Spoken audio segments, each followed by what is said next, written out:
کیا آپ کو پتہ ہے کہ ملک الموت موت کا فرشتہ جب کافر کی روح کو قبض کرنے کے لیے جاتا ہے تو اس کا چہرہ کیسا ہوتا ہے، اس کی شکل کیسے ہوتی ہے، اور جب کسی مومن کی روح کو قبض کرنے کے لیے آتا ہے تو اس وقت اس کا چہرہ، اس کی شکل کیسے ہوتی ہے۔ حضرت ابراہیم علیہ السلام نے ایک دفعہ ملک الموت سے کہا کہ مجھے وہ اپنی شکل دکھاؤ، وہ اصلی روپ دکھاؤ، وہ روپ جب تم کافر کی روح کو قبض کرنے کے لیے جاتے ہو، جو روپ ڈالتے ہو، جو شکل بنا کر جاتے ہو بھیانک، مجھے وہ دکھاؤ۔ تو ملک الموت نے حضرت ابراہیم سے کہا کہ اے ابراہیم تم برداشت نہیں کر پاؤ گے، لہٰذا مجھے یہ ریکویسٹ نہ کرو۔ تو حضرت ابراہیم علیہ السلام نے کہا نہیں، مجھے دکھاؤ۔ تو ملک الموت وہ اپنا روپ لے کر حضرت ابراہیم علیہ السلام کے سامنے جیسے ہی پیش ہوئے، وہ روپ جس روپ سے کافر کی روح کو قبض کرنے کے لیے وہ جاتے ہیں اور جو شکل ڈالتے ہیں، وہ شکل لے کر جیسے ہی آئی تو حضرت ابراہیم علیہ السلام نے دیکھا کہ ایک بہت خوفناک چہرہ، جیسا کہ کوئی دیو آ رہی ہو، جسم سے بدبو آ رہی تھی۔ تو حضرت ابراہیم علیہ السلام یہ خوفناک چہرہ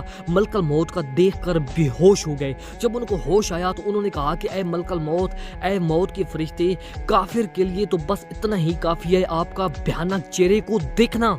یہی اس کے لیے سزا کافی ہے، اتنا خطرناک چہرہ۔ تو پھر حضرت ابراہیم علیہ السلام نے کہا کہ جب تم کسی مومن کی روح کو قبض کرنے کے لیے جاتے ہو، اس وقت جو تم شکل بنا کر جاتے ہو، جو چہرہ ڈالتے ہو، وہ دکھاؤ۔ تو جیسے ہی ملک الموت ایک مومن کی روح کو قبض کرنے کے لیے جب جاتا ہے، جو چہرہ بناتا ہے، وہ چہرہ لے کر حضرت ابراہیم علیہ السلام کے پیش سامنے ہو گئے۔ تو ان کے سفید کپڑے پہنے ہوئے تھے، بہت ہی پیارا لباس پہنا ہوا تھا، جسم سے خوشبو آ رہی تھی جیسا کہ کوئی خوبصورت جوان ہو، ایسے آ رہے تھے۔ تو حضرت ابراہیم علیہ السلام ملک الموت کو دیکھ کر بہت خوش ہوئے اور حضرت ابراہیم علیہ السلام نے کہا کہ جس تم روح میں آئے ہو مومن کی روح کو قبض کرنے کے لیے، مومن کی خوشی کے لیے، فرد کے لیے، تو بس اتنا ہی کافی ہے۔